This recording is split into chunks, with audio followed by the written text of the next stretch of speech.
You want some ideas on how to sleep better? Keep watching. Sleep.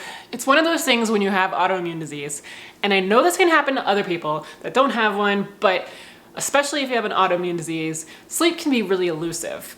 There's a lot of play between all of the hormones in our body and autoimmune disease and like leaky gut and all of that kind of stuff don't play nicely together, causing us to wake up in the middle of the night, not be able to fall asleep.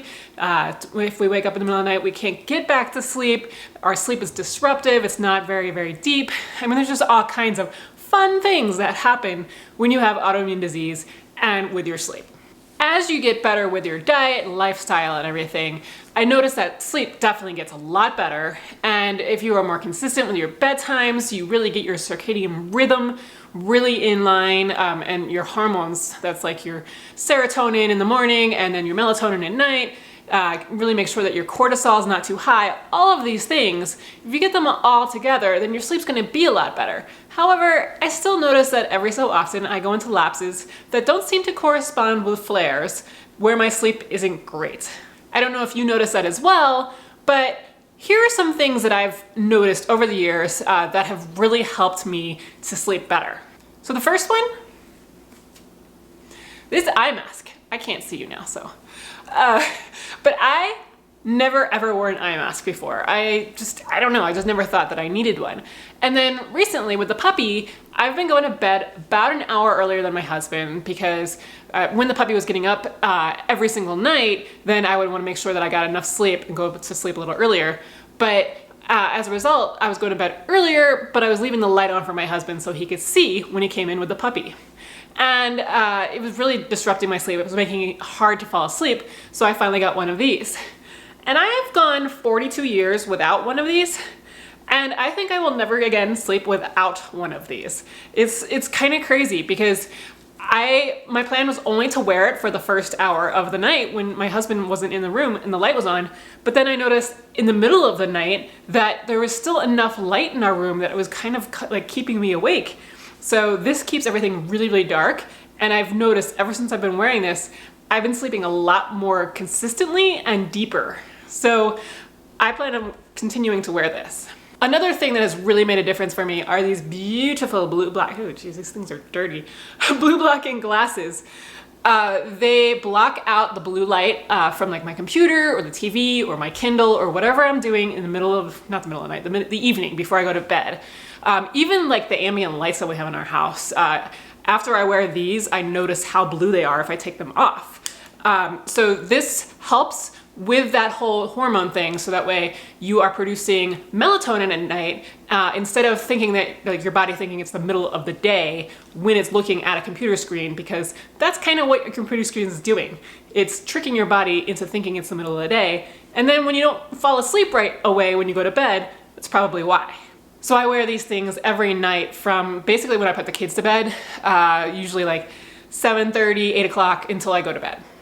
And then along with that light thing, I've noticed if I expose myself to bright light first thing in the morning, that really helps as well, because it kind of helps set that circadian rhythm. So it's like, okay, now it's time for light, and then at night, now it's time for darkness. So whether that's like trying to get out for a walk first thing in the morning, or just turning on my bathroom light really, really brightly, opening up the blinds, looking outside, just trying to expose myself to bright light, so that way it's just not like trying to like find your way around in the dark, figuring where things are. It's telling your body it's morning, it's time to wake up, it's time to produce the serotonin and be awake. So another one is to keep your room cool at night.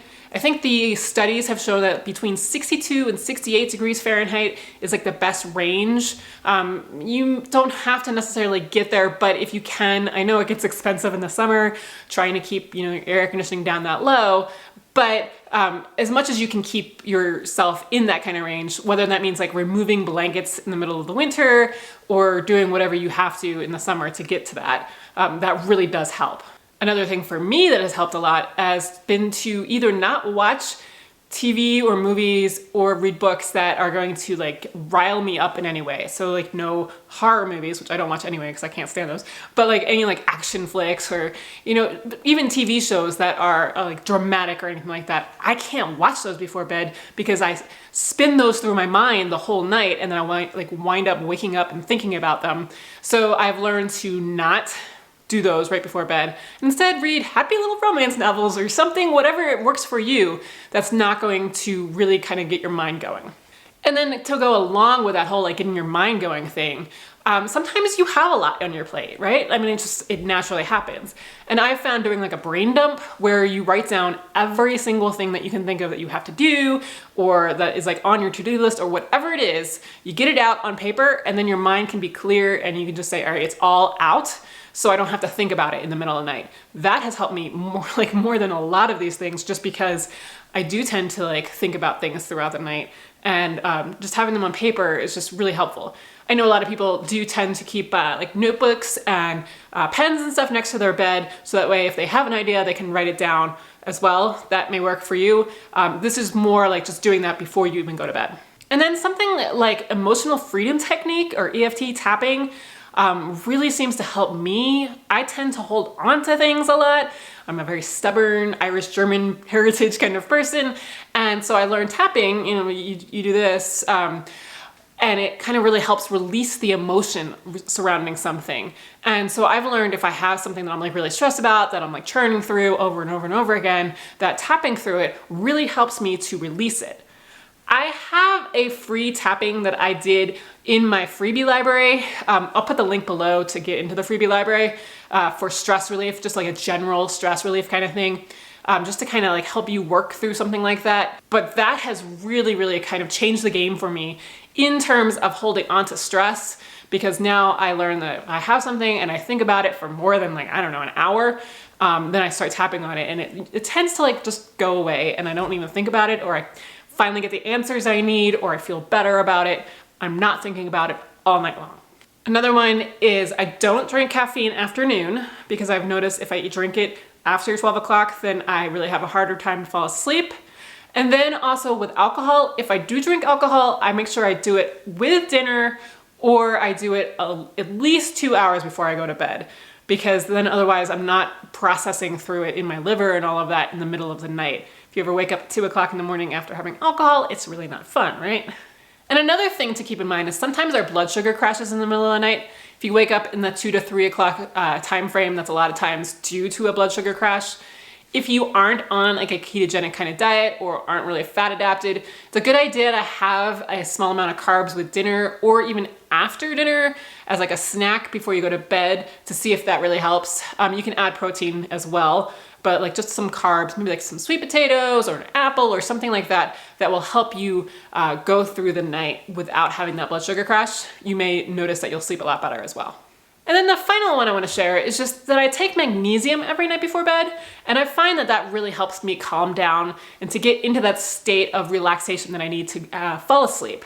And magnesium has been really depleted in all of our soils just over the years, the way that we farm and all of these different kind of things. And so a lot of us are deficient in it, and a lot of us have a harder time trying to get it out of food as a result of it being deficient in our soils.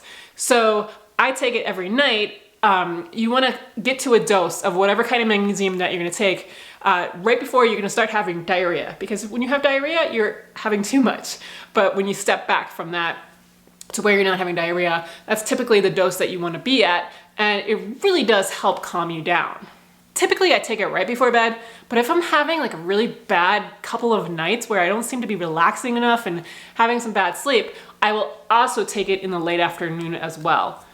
I don't tend to take it in the morning because I've noticed that just kind of makes me too calm throughout the day, and I don't need that. It really kind of magnifies any afternoon tiredness if I have any of that. So I take it like 4 o'clock p.m. and then again right before bed. And that's by no means like a comprehensive list of everything you could ever do to sleep better. It's just some of the things that I've done that have really made a difference in my sleep over the last few years. Because I mean, insomnia and I were like best friends for a long time. I was having such a hard time sleeping through the night, and I would be like very, very fitful in my sleep. And it was just not like, when you're already tired from like Hashimoto's or any autoimmune disease, you don't need to have even less sleep in the middle of the night. It just makes it even worse, right? Compounds the problem. So being able to get those things under control, along with using diet and lifestyle to get my Hashimoto's under control, have made a world of difference in making me be able to sleep pretty much through the entire night these days with minimal problems. I still have problems every so often, but it's nothing like it was 4 or 5 years ago before I had my Hashimoto's under control and had implemented these lifestyle things as well. And I also am not saying go out and do every single one of these tonight because you're gonna overwhelm yourself. Like maybe pick 1 or 2 and see how they work for you. And then you can start layering them if they are helping a little bit. And then just see how it goes from there.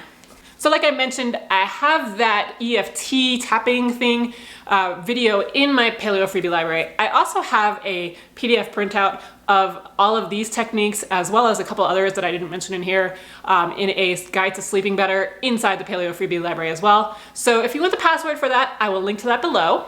And I've been getting rave reviews on my AIPE Autoimmune Paleo Protocol friendly flatbreads that I introduced a couple weeks ago. So if you haven't watched that video already, it's up here. And go ahead and watch that because they're really good. Like you don't even have to be on AIP to enjoy them. They are egg-free and nut-free as well. So a lot of people have been excited about that because a lot of typical paleo recipes use almond flour, but these do not. So go and check them out and I will see you next week.